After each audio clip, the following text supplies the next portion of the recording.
What should we be communicating, to our customers right now? And I know we could say something right now, and then 2 weeks from now, it may not even be relevant. That's how fast things are moving right now. But Ruby, for yourself, like, what are some of the key things that you feel are necessary to communicate to customers right now? I think first thing and foremost, doesn't matter if the customer reach out to us either internet or phone or they walk in. One of the things we do at Drive Auto Group is our introduction. Our introduction goes like this. Hi, my name is Ruby. Have you been here before? Or welcome to Accra Pickering. Have you been here before? No, great. Well, do you mind if I take a minute to explain you my role here at the store? Sure. Well, my job here is to get you all the information you need, help you select the right vehicle. Ultimately, you're making the decision, not us, and we are prepared to take as much or as little time as you need. Sounds fair? And we use that script, be it internet, phone, or showroom visits. And that gives customer that, okay, that's great. You know what? I can take as much as time as I need, and we're able to pick up the process where they left off. And I think that to me is more relevant to them because again, we're adapting to them. We want to offer them that right service at where they're at. Maybe they only have 20 minutes. Maybe they only have 15 minutes, and we will adapt to that. I think that's, and it's interesting you were mentioning about groceries because I mean, we were in a conference call the other day with the whole group, and one of the things that our director of operations said, if there's one thing you can change at the grocery store in terms of the shopping cart, what would you do? How would you modify the shopping cart? Everybody answered, and some people said, we'll make it bigger, we'll make it, we'll make it so forth. And then, but the really truly is, we want to eliminate the shopping cart. We don't want to touch the shopping cart now. Why can't we just buy our groceries, pick up curbside or whatever you said at Walmart, make it easier, deliver right to your home? I think it's the same thing as people buying cars. We have to eliminate the shopping cart and the whole entirety of the sale process. Why make it complicated for a customer? Why do they have to go through all that process just because we were taught to meet, greet, test drive, selection, all that stuff? Maybe they don't want to test drive the car.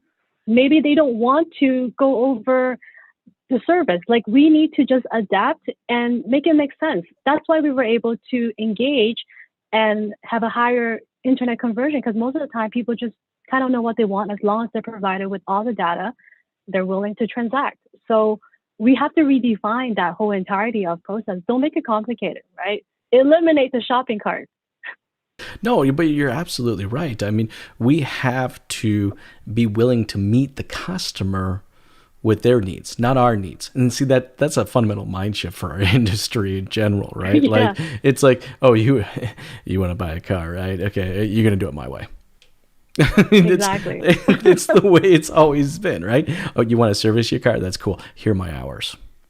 Like, Yeah. there's never been any options. And now I find, as an industry, if anything, we are having to communicate to our customers that we're willing to let you drive more of this process than we ever have in the past. Either we're kind of forced to, or now we're opening our eyes and realizing this is always the way it should have been. But regardless, let's let that customer get into the driver's seat. And I think that's for sure one of the key pieces of communication that has to come out from a dealership. Keiran, for you, anything you'd like to add to that as far as what is key communication efforts right now during this time frame to our existing customers? Well, Ruby has alluded to the transactional, with respect, the transactional side of the business, which is the purchase of a car, which is a single purchase, and hopefully a repeat purchase in the future. However, the service side of the business is transactional at least once a year, if not twice. So there's a lot Mhm. more repeat business, and repeat business can only happen through relationship, in my opinion. Otherwise, it's just processing a customer, and then it's transactional, and then anyone can do it. So, in conversations with a couple of the high performers that I'm pretty close to in this industry, I'm getting their perspective on a few things. And what's going to happen now is that we're going to see a weeding out of the low performers, And I think the high performers will remain. And those somewhere in the middle will need to step up to the plate and really achieve.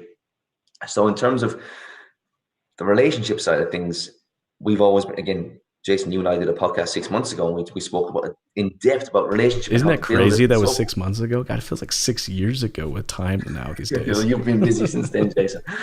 But in regards to that building rapport, building a relationship, you can't touch, you can't feel, you can't get in their personal space, if you will, and that's totally changed. Totally changed within overnight. Like at that dealership I was at yesterday, I was like, they put their hand out, elbow out, knee out. Like, how do you actually? It's just weird. It's just so strange. It's just gonna come in a bubble, dude. It's just gonna be a plastic bubble. Bounce off each other. Yeah. So how the service advisor will interact, or what the future of the service advisor looks like, is unprecedented at the moment. Are we going to move to a kiosk system? Again, I'm not sure what you guys run, Ruby, at your store, or are we going to stay with just the high performers? Like some dealerships have, some service advisors haven't returned yet, or may never return, because they were probably the ones that the customers didn't like, or whatever it is. But the ones who are still smashing it, or were smashing it pre-COVID, are still doing okay today. And again, the future of the service advisor, what it looks like, is going to change in the next few months, in my opinion. The introduction of kiosks across the board is inevitable. I hate to say it, but that's what our customers want, and we need to be customer centric in everything we do, not just assuming that our customers still want to be met in the driveway, walk around, told how crap their car is, told how much they need to spend, and then the anxiety, which was already in them on the way in, is now through the roof, and they can't say no, and they can't do anything about it. We just don't want to make our customers uncomfortable, and then they disappear into the aftermarket. That's not what we want. So adapting to what the customer's needs and wants are today is crucial. And today, I mean, right now on the 21st of May, or whatever day it is where you are, we need to adapt to what it is today, not just assume. And that's the problem.